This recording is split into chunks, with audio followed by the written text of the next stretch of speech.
Awaken to hair growth. Awaken to hair growth because there is possibility to get your hair back. Awaken to hair growth because we're not told that we're able to conquer and overcome alopecia. Awaken to hair growth because I want to be a positive light and beacon for you because I've healed my alopecia and now I help others do the same with different types of alopecia, men, women, children of all ages, of all races and ethnicities. Hello, everybody, and welcome back to the Alopecia Angel podcast. I am your host, Johanna Dahlman. Thank you so much for being with me, for supporting Alopecia Angel podcast, for being a listener, and for, being on this hair health journey, because it is a journey, and in many ways it evolves, but in many ways it's so beneficial.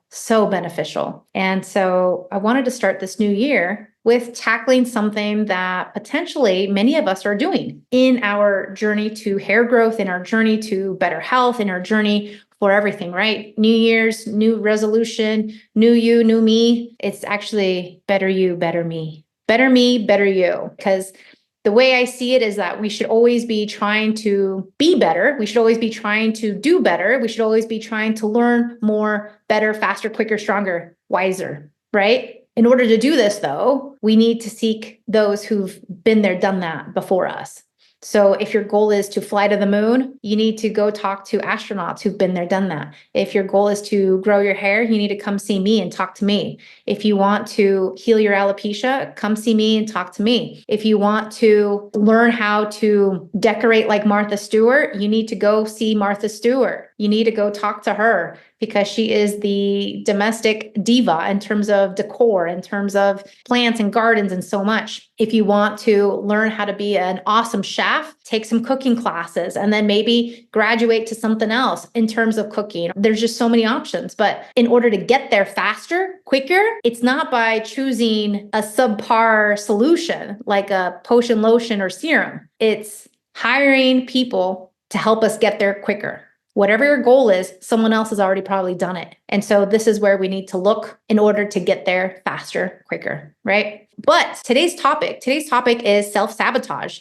And many of you are doing this unknowingly or knowingly. And this is a problem because self-sabotage happens to everybody at some point, I'm sure. And if we don't know what that looks like or how that sounds like or feels like, then we don't know that it's actually happening to us. So this is actually an aspect of self-awareness that we need to tackle in order to get to our goals, A, in less time, but then B, to do so mindfully so that these little self-sabotage situations don't happen and trip us up. Because potentially they're repeated and they're happening all the time and maybe in many areas of our life and not just in the hair loss, hair growth situation. So let's go ahead and tackle this. All right. So 7 common self-sabotaging behaviors include procrastination. Procrastination means putting something off, making excuses. That's a common one. Self-sabotaging behavior, or let's say that you are giving into temptation, is another self-sabotaging behavior. So for example, this could apply to my Hair and Heal program people. If you're on my Alopecia Angel diet and all of a sudden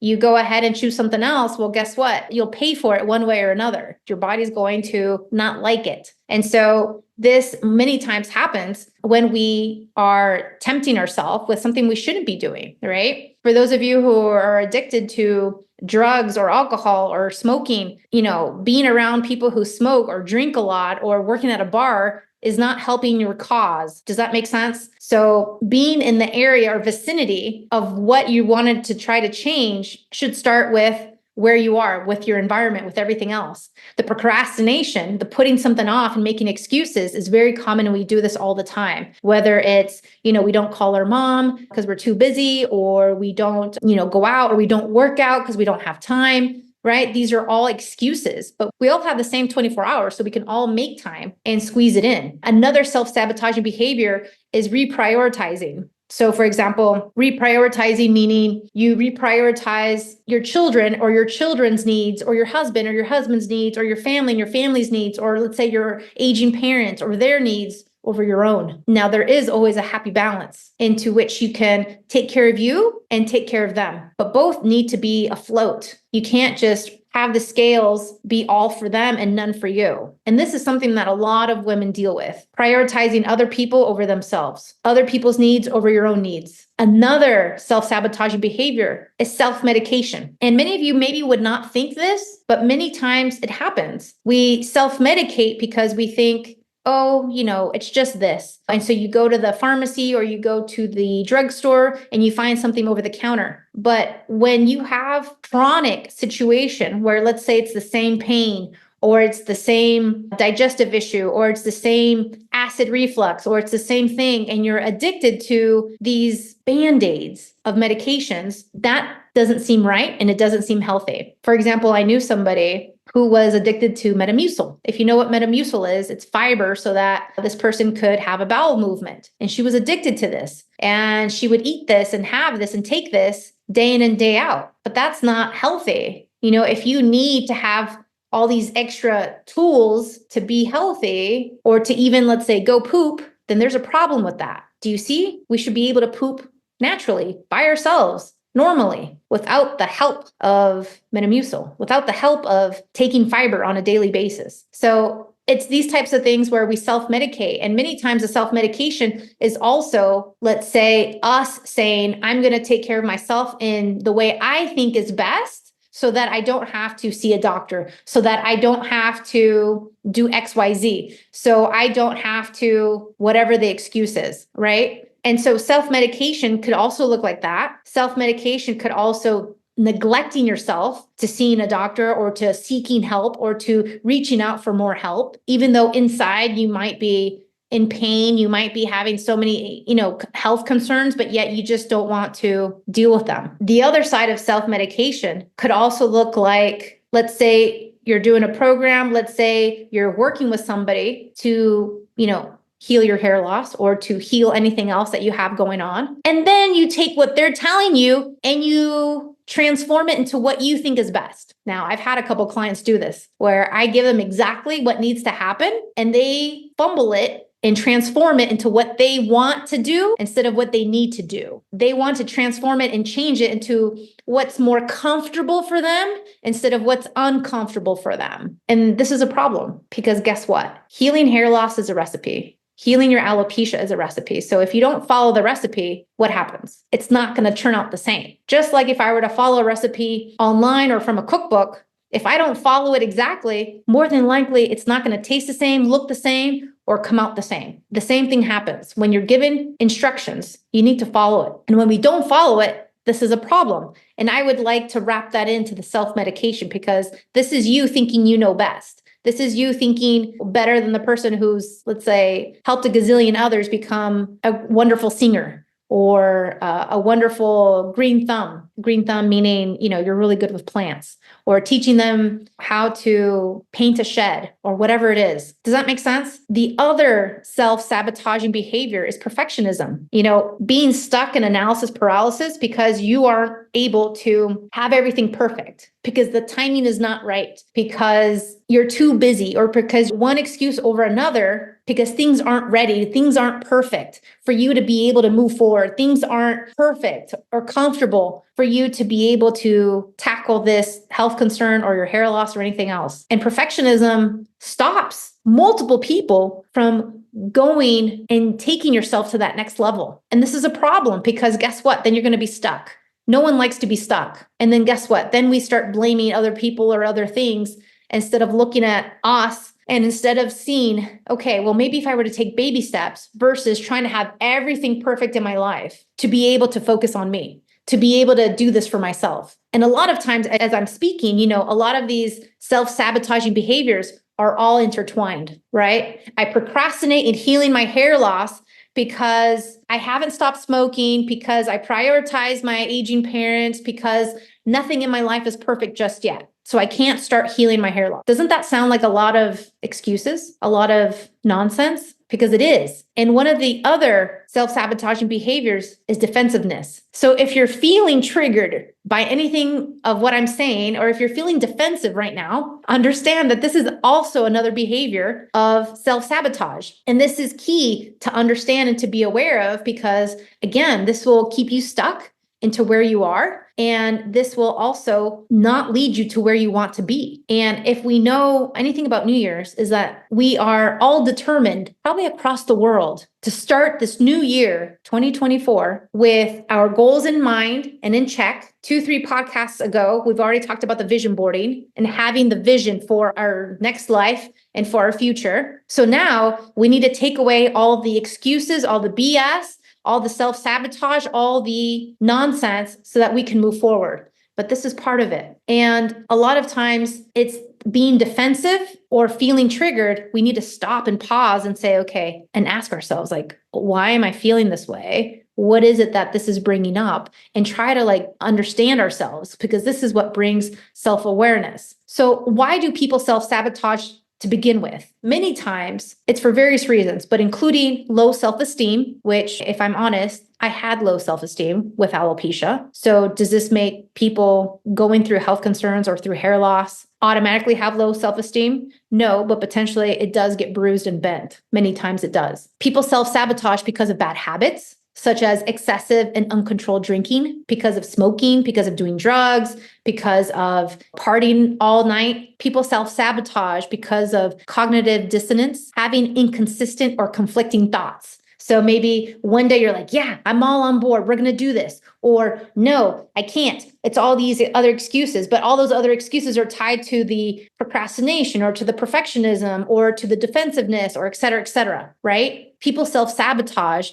because of fear or discomfort of change. And I'll tell you that if you have any fear or discomfort in the change, and more the fear than the discomfort, because the discomfort, you'll get over, but the fear you can get over, but you have to work towards that, right? You have to muster the strength to overcome these fears, of any fears that you may have. Change is healthy, but without the change, you won't get the hair growth. Does that make sense? Because what you're doing right now is not creating hair growth. So if you want hair growth, you will need to change. Maybe not a lot, maybe not a little bit, maybe somewhere in between. It all depends. How would we know? With that evaluation, with that 10-page evaluation, because again, it's going to be tailored to you. But the fear, discomfort of change could be ever so slightly just for one person, or it could be a lot for another. It just all depends. And for some people, it's ever so slightly. And I would probably say, and go on to say, for a good 50% of people, of my clients that I see, the change is ever so slightly. It's like minor tweaks that give you the momentum to shift your paradigm, to shift your future, to shift into hair growth. And it's just minor changes that are holding you back. People self-sabotage because they need to be in control. Any type A people out there? Wave your hands. Yeah, they need to be in control. And I got to tell you, I give you all the control. I really do. Because I understand this. I'm a type A myself. I love to be in control, but I also understand where it's needed to surrender and to trust the process. This is something that yoga has taught me, but that also understanding the natural laws of the universe and understanding that the universe has my back. It really does. And it has yours too. So for those of you who are type A, I give you lots of control. But then there's also an aspect where you just got to believe and trust the process. Because if you don't believe, what did I said? If you've been following me for so long, you understand that believing that you can heal is the first part of healing. You have to believe. So again, the need to be in control goes back to understanding that if you believe, then yes, you will have some control, but then everything else has got to work its own magic, right? It's a dance. It's a waltz. It's not all just you. It's you and your partner dancing. And in this case, it's you and your body that's dancing to make the healing possible. Another reason why people self-sabotage is contentment with where you are in life. Many times you're happy with the way life is, except for your hair loss, except that you're going bald, but everything else in life is great. So why are we going to shake things up? Well, it doesn't have to shake all of it up. Maybe it's just a little bit, like I said earlier. Maybe it's just a smidgen, or maybe it's a little bit more. We don't know until I evaluate you. We don't know until I see that evaluation form. 10 pages. Let me see it, and then I can give you back my recommendations. So if you're in one of those cases where you feel like everything's great in your life except the hair loss, well, then I gotta tell you, the hair loss means a lot. It meant everything for me. And everything was already great for me. But I got to tell you, without that hair, it meant nothing. So I know behind this, it still means nothing because you don't have your hair. I know this. Another reason why people self-sabotage is for fear of failure. You think that if you were to start the Hair and Heal program, that you would fail, that you would be that 10%. But if you've listened to my podcast, you understand that the 10% sees hair growth maybe a few weeks after the 8 weeks, maybe a few months after, the 2 months. It just all depends. There's a number of factors that happens, but it's not about if your hair grows, it's about when the hair grows, because it will grow and it will come back. If you're breathing and you're alive and you want it, your hair will come back. Those are the two things that are required. You need to be breathing and alive, and you need to want it. If you want it, it's yours. It's that simple. So there is no, and there shouldn't be really any fear of failure, because your success is inevitable. Your success is waiting for you. The opportunity to heal is now, and it's up to you to take on that opportunity. It's up to you to say yes to you. Yes, and prioritize your health and your hair and your well-being and your happiness and everything else that goes along with having your hair. It's your time. It really is. The time is now. Another reason why people self-sabotage themselves is for social or peer pressure. And this is actually something that has happened to one of my clients. She signed up to do my program, and yet she had her mother and her husband in her ear day and night telling her to not do it, telling her to just accept that she was going to be bald,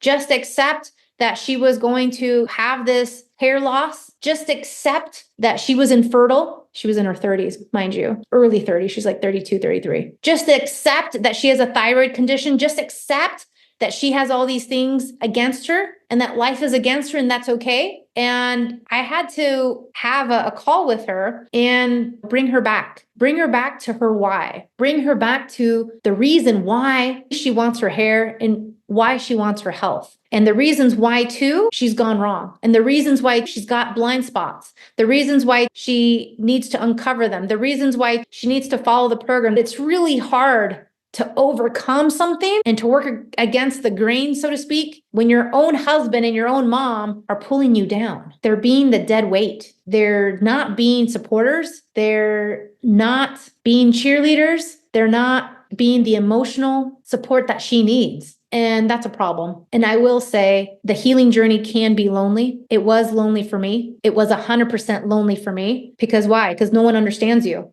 Why? Because what my doctors or dermatologists were saying to me is not something I wanted to believe, because my own family didn't understand, because the person who I was dating, who now is my husband, didn't understand either to an extent. And I will say no one who's going through it understands. They just don't. But I understand you because I've gone through it and I know how lonely it is. And this is why I created this community. This is why I created this program. This is why I created the support, because A, it's needed, B, it's possible, and C, if you want it, it's there. It's your birthright.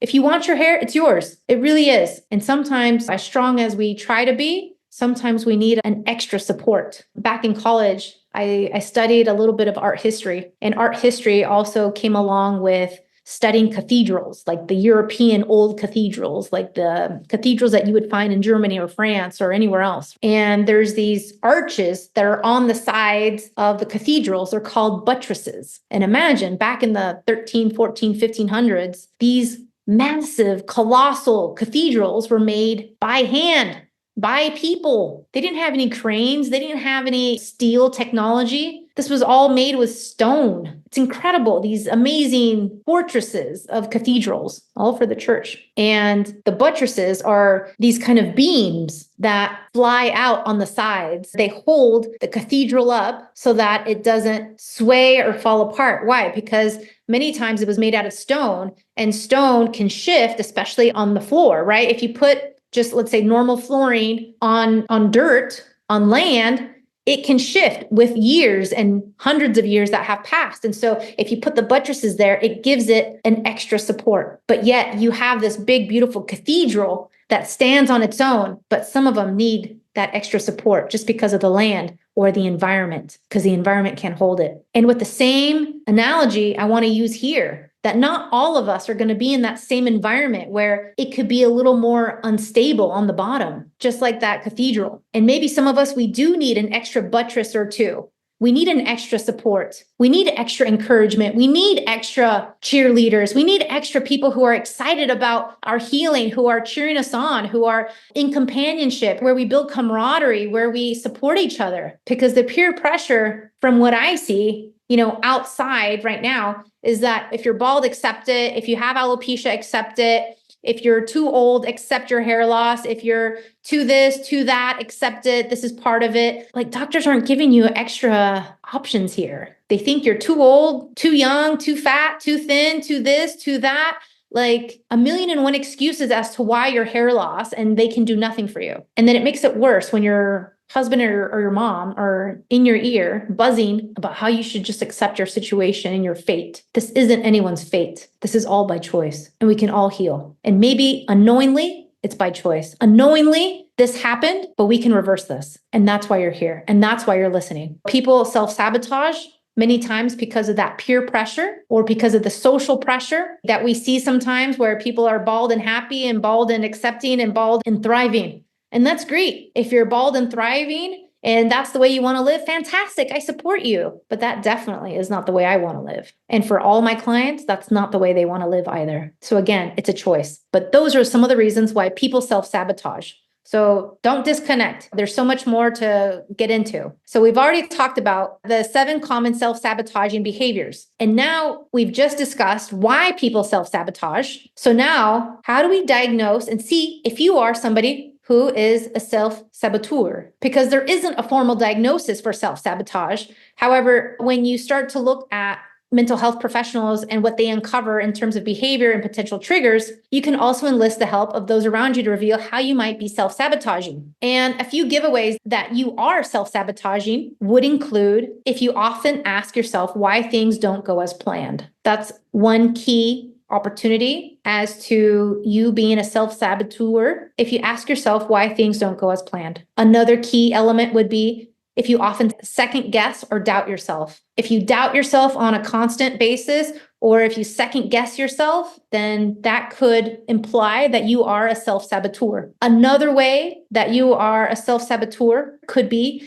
that you don't even try to reach your goal. I can't even fathom that. To me, when I have a goal, when I have something lit up, that's on fire for me to get and to accomplish, even if it's something so like hard, like getting married, or hard, like finding the right spouse for you, or, anything else like healing your alopecia. Because remember, people, it took me over 4 years just to see a little bit of hair growth. But, those 4 years have given me more than 8 years of hair growth, no postpartum hair loss. And on top of it, the opportunity to connect with all of you and a platform to help others, which I'm so grateful for. If you are saying you want to do something, but you don't work 1 inch towards it, you're a self-saboteur. I had a friend who she was looking for a husband. Admittedly, she was in her 40s. At the time, we were both in our 30s, and she was dating, but she never dated seriously. She always dated with another intention. And that's the problem. When you start something, you have to have the right intention behind it. She never had the right intention. She never put in the effort. She never put in just the intention, right? Just the goodwill behind it. And she would write off guys like really quick. Needless to say, she's still single. The situation is that you have to try to reach your goal in order to accomplish it. And even if you fail, and even if you have setbacks and have obstacles, you still need to keep moving forward.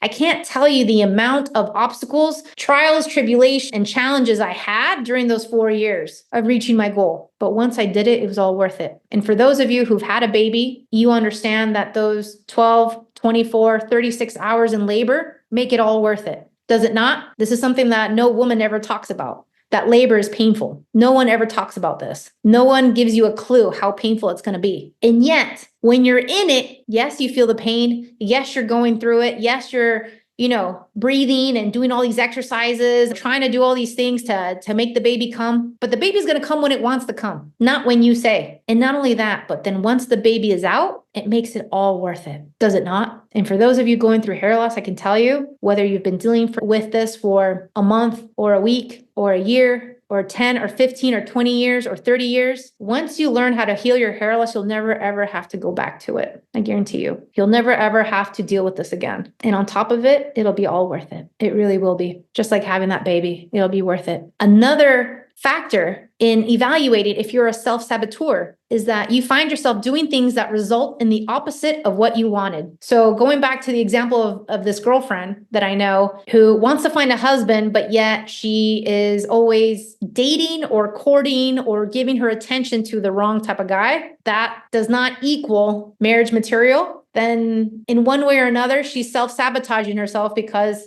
she really doesn't want to get married because she's wasted her time with all these other guys. Does that make sense? So if you're doing something like that and you're doing things that you know exactly do not move the needle in terms of what you need for your hair growth, then you are classified as a self-saboteur. Another element or factor would be you believe that you don't deserve more and behave in ways that support that belief. Wow, that's a big one. You believe that you don't deserve more. Unworthiness and worthiness is a big one, and it permeates in every aspect of your life. It really does. And feeling worthy, feeling that you're worth the effort, that you're worth the energy, time, and commitment to heal your hair loss is something only you can give yourself. Your worthiness does not come from anybody. Your worthiness does not come from your parents, from your friends, from how many likes you have on social media, from how many friends you have on Facebook, from how many followers, from yada, yada, yada, yada, yada. It does not. It also doesn't come from all the degrees, certificates, or prestige that you may have. It also doesn't come from anything else that you've accomplished. You are worthy just because you are who you are and you were made with love. You are worthy regardless of your shortcomings, regardless of what you've done in the past or where you think you are going or not going in the future. You are worthy just because of who you are. You are worthy just because you were born, because you are alive. And we shouldn't take that for granted. Being alive every day gives us a new day, a new chance, a new opportunity, a new lease on life, a new day to start again, a new day to start anew. So if you are frustrated because you've tried a gazillion things in the past and it hasn't worked, know that once you commit to yourself, you commit with love, compassion, and understand your worth because you are worth it, then your growth, hair growth, self-growth, everything is unstoppable. Everything is unstoppable, but you have to believe you're worthy. And many times when we see a price for something, it can maybe jolt you or shock you. And many times it doesn't. I have clients who, when they sign up for the program, that it's not about a hesitation for one thing or another thing. It's not a hesitation for if this will work for them because they know it will. It's not a hesitation of the money because it's not the money. It's a hesitation if they're committed to themselves. And that's what it takes. You need to be committed to you. I'm committed to you. If I'm spending my time with you, if I'm holding your hand the whole way, I am 100% committed to you. But guess what? This won't work if you're not committed as well. Just like in a marriage, one person cannot be fully committed and the other one not committed. It won't work. Both of you have to be committed to the marriage, to each other. And in many ways, this is kind of like a soft marriage. I'm committed to you and to your healing and to your hair growth, but you also have to be committed. If you're not committed, then I can't force you to drink water. What's that saying? You can bring the horse to water, but you can't make it drink. I can't make you drink. You have to want to do that. And that's why I always say that the first step in healing is believing. And I also always say that you have to want it, not just believe, but you also have to want it. And wanting it means you have to be committed. And committed means you know you're worthy of this. You're worthy of your healing. You know that healing means much more than the laser cap,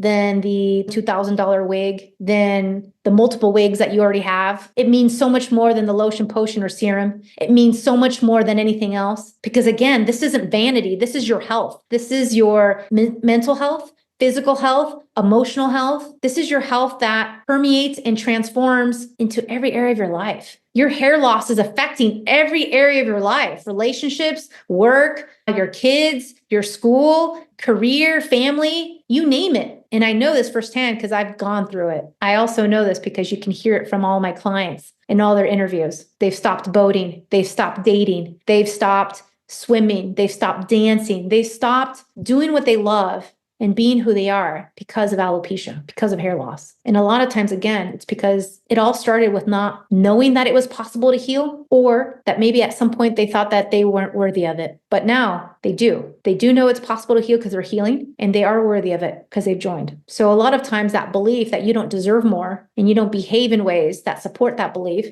is because we feel unworthy.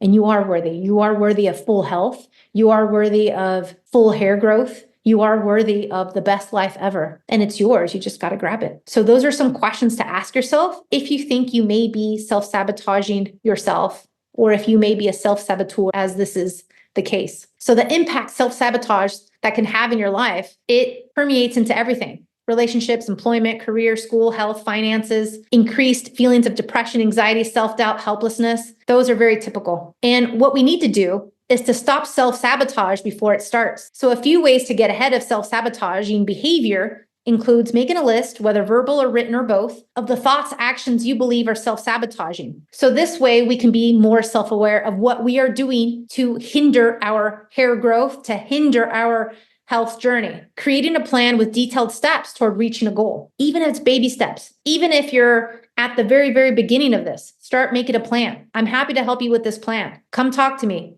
Write me an email, hello@alopeciaangel.com, and we can create a plan, formulate one. Telling your support group about your plan and potential triggers. They can help you stick to it and hold you accountable. This is key. This is why we see such success with the Hair and Heal program, because I keep you accountable. You think I'm going to let people weasel their way out? No, I don't. I hold you accountable. I hold all of you accountable, even for those of you who like to hide behind in the back of the class, those of you who like to slunk down in your hoodie, and sit in the back row. I see you and I follow up with you on a constant basis. All of the people who join my program are like my children. I follow you, I hold your hand, I walk you through it, and we do this together. If self-sabotage has already set in, these are some tips to recover and to get back on track. Number 1, rid yourself of self-sabotaging thoughts. Journal and write down the intrusive thoughts to get them out of your head. It may also help to employ a positive self-talk to replace defeating or doubtful thoughts. So for example, for someone who says, I can't heal my hair loss, you would replace that with, I can heal my hair loss, and this is why, and name why you can. You can use my success stories, you can use the testimonies or the interviews that I have with clients to see that it's possible for you, just like it was for them, just like it was for me. If I can heal, if they can heal, you can heal. What you also want to do is maybe create a mindfulness practice or a meditation and slow down your mind and keep your body present for that moment. Because many times our mind is going 1,000 miles an hour and our body is trying to catch up. And so this is also creating havoc on your health. I hope this has helped you a little bit more in terms of identifying if you are a self-saboteur, if you have any self-sabotaging limitations or behaviors, and also to understand that you can overcome this. But we need to realize the patterns that are happening and that are going on, because self-sabotage is a thing, and it's not just in health, but it's in every area of our life. I know people who self-sabotage in their career, in their relationships, and anything that you want is possible for you. But we need to be aware of what's going on, of what we are doing, and face the fear, face the self-sabotage and overcome it. So I hope that these tips have helped you in ways to stop the self-sabotaging, developing awareness, writing out, creating a plan, asking for help, practicing mindfulness, and again, going and committing yourself to your best self. And in order to do that, we need to reach out. We need to reach out and ask for help. And many times it's not going to be from the places that you may think that you need to be asking for help, but sometimes that is. And also to quiet everybody else, quiet the peer pressure and all of the noise around you in order to understand what you want and how are you going to get there, and creating a plan for it. When I was going through my healing process, I did some of these things. I journaled, I took inventory of what was going on and what I was doing, what was working, what wasn't working. And I will say, trying to do this on your own is painful, absolutely painful. Don't think you can do this on your own. I haven't met, in more than so many years of me doing this, I haven't met too many people outside of my program that have healed by themselves. I probably have only met one person who I can think of right now. Maybe there's another one, but there's only one that comes to mind who healed her own alopecia. But she also went to the nth degree. And she also, quote unquote, did everything, but she really did, because she got her hair back.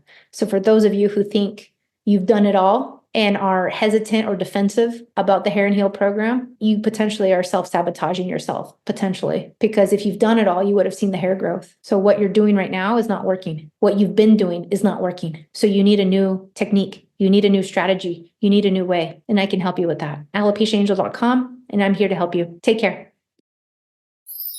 Thank you for listening to the Alopecia Angel podcast, a positive light in healing alopecia. You can do this, and we can help. Spread the word that reversing alopecia is possible by telling your friends and family.